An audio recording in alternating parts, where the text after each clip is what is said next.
De nouvelles nominations ont eu lieu à l'Assemblée nationale au cours de la réunion du bureau élargi à la conférence des présidents. Le président Adama Bictogo a nommé de nouvelles personnalités à son cabinet et au secrétariat général de l'institution, que sont le conseiller spécial auprès du président de l'Assemblée nationale chargé de la stratégie et de la coordination des activités parlementaires, M. Pamoussa Koulibaly, député, enseignant-chercheur d'université en action humanitaire, prévention et gestion des conflits. L'inspecteur général de l'Assemblée nationale, M.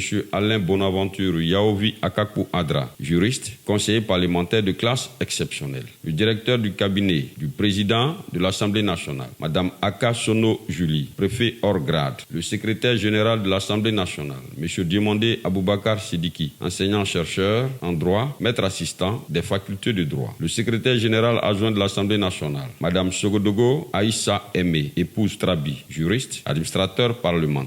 Le chef de cabinet du président de l'Assemblée nationale, M. Diarasuba Bassiriki, inspecteur de l'enseignement préscolaire et primaire. Le chef de cabinet adjoint chargé des affaires sociales, du genre et de l'autonomisation des femmes auprès du président de l'Assemblée nationale, Mme Noël Afoué Delphine, juriste spécialiste du droit privé. Le chef de cabinet adjoint chargé du protocole et du cérémonial auprès du président de l'Assemblée nationale, M. Kakou Ange Félix, ingénieur commerce communication. C'est une nouvelle équipe pour un dynamisme nouveau dans le fonctionnement de l'hémicycle. C'est là l'ambition du président de l'Assemblée nationale. Il a aussi annoncé la rénovation des bâtiments et la construction de nouveaux bureaux. Ce sont là des initiatives pour améliorer le cadre de travail des élus et du personnel.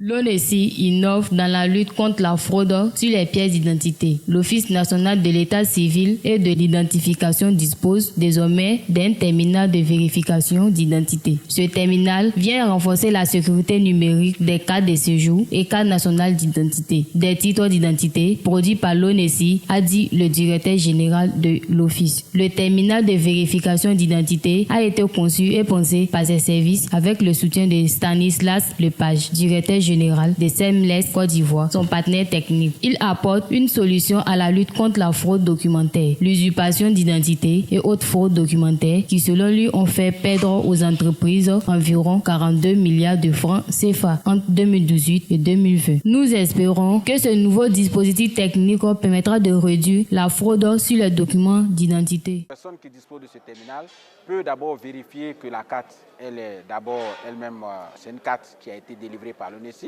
va fiabiliser la carte, mais ensuite il va authentifier le porteur de la carte à l'aide des informations qui sont sur la carte. Nous pensons que nos premières personnes qui sont sujettes à utiliser ce terminal sont toutes les agences qui ont le besoin de vérifier d'abord l'identité des personnes qu'elles ont en face et aussi d'authentifier que la personne est vraiment la personne qui détient ce document.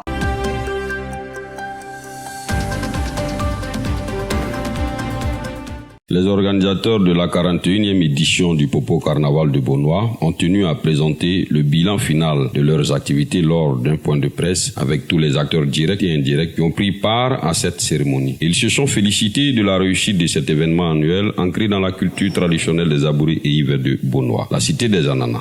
Pour son premier popo, le commissaire général, le colonel Ampoyao Joseph, s'est dit être fier d'avoir terminé cette édition du popo qu'il a qualifié de popo sans dette financière. C'est bien un bilan positif et encourageant pour les autres événements à venir. Avec un excédent de trésorerie évalué à plus de 5 millions de francs qu'affichent les différents comptes bancaires de l'événement. En outre, tous les partenaires, les participants et corps constitués sont unanimes sur la réussite de ce popo et ont tenu à apporter leur encouragement au commissariat à l'organisation.